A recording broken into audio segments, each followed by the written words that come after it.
All right, how do you feel about Tyronn Lue inking a 5 year? What was it? I think it was a 5 year deal with the Clippers. I don't remember how much for it, but I don't feel um it's weird. Like at some point when you have like a certain amount of collection of talent, like it is really good to have like a top tier coach to kind of like guide you or whatnot. But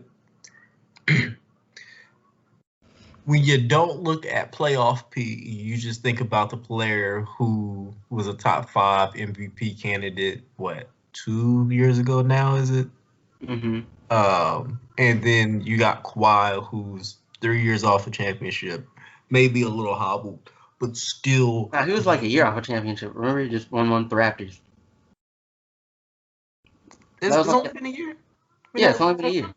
I'm gonna count this too. It's been Well, it feels like a long time because of Corona. It's been 2 years, it's so like we go 20. It's back gonna feel like that. Like, because of COVID. It's been 2 years, but we're still talking about one of the best perimeter defenders in the league, one of the best offensive players in the league,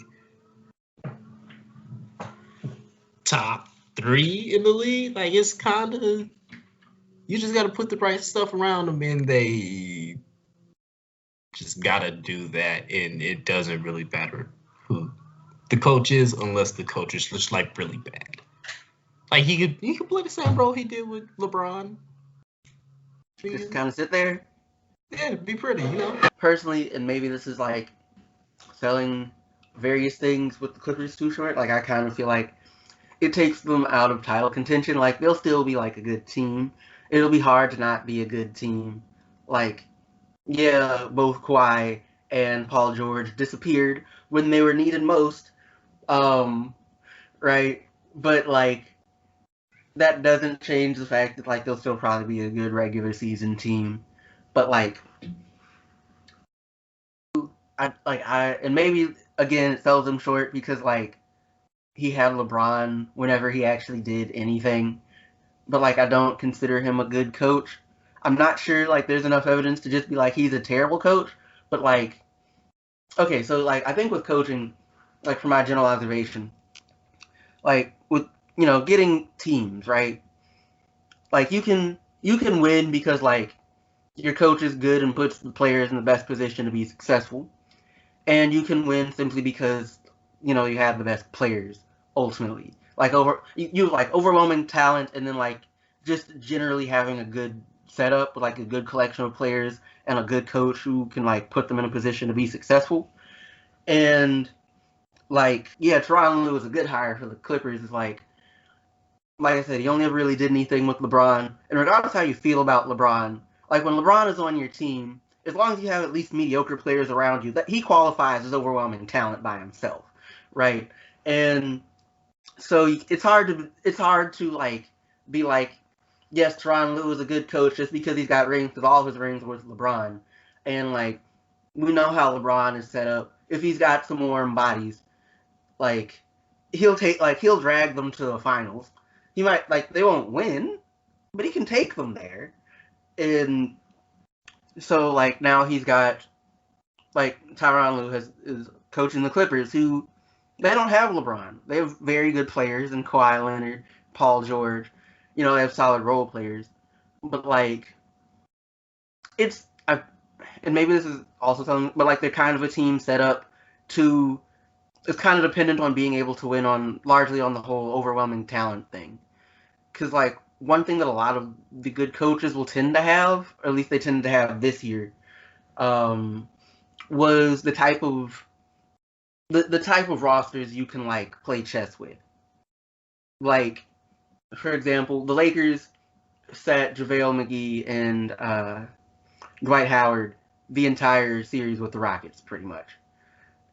But like you can't like the Clippers aren't really set up for that. Like for starters, your starting center is like Zubac, which he's there, I guess. I can't really be like he's bad. Like he doesn't inspire confidence. Like if you're like our goal is to win a ring. Strong. Okay, fine. He might be able to play a little bit of defense. Um, like they have Montrezl Harrell, who like I like Montrezl Harrell in fairness. And Lou Williams, Or like Lou Williams, he's gonna give you points and not much else. Harrell will give you defense and like hustle points and like easy stuff if you find them in the right spots. Am I missing people? Wait. They Patrick Beverly, don't they? Yes, they do. He's there. Yes. Okay, well he's there. But my basic point is like you don't have the diversity in like player play styles in some degree, like just general like bodies and what have you, like types of athleticism, to where like Tyronn Lue, like if something starts going wrong, Tyronn Lue can legitimately insert different pieces and play like a whole different style of ball. And like this is stuff that matters in the playoffs much more than it matters in the regular season. Like yes, that stuff is like the coach is important. Like it's not the coach doesn't matter at all in the regular season, but like where the coaching really comes in is like the playoffs, because like at a certain point the coaches are playing chess matches with each other, and one you need and to be able to really play chess you need pieces to play chess with, right? You need a team with like a bunch of different types of players, and the Clippers don't have that. They also don't have it. They don't. Like you can argue with me about it, but like they really don't. Like, what are you gonna do? You sub Lou Williams in for like Patrick Beverly, but like now you go from all defense to all offense. But like I don't like it's. I'm. He's just gonna get eaten up on the defensive side, and there's not a whole lot you can do about it.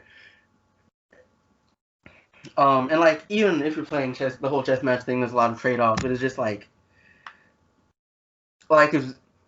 if Zubac is like getting eaten up on defense, Harold doesn't quite have the size to be a truly suitable replacement. Like he's good, I like Harold, but like it's like he's not gonna do much against Anthony Davis. In fairness, most people aren't gonna do too much against Anthony Davis, but like make the trade for PJ Tucker. Hold up, huh? Make swap PJ Tucker swap. What's up? Well, I mean, PJ Tucker's like 6'5". Like you saw how that worked out.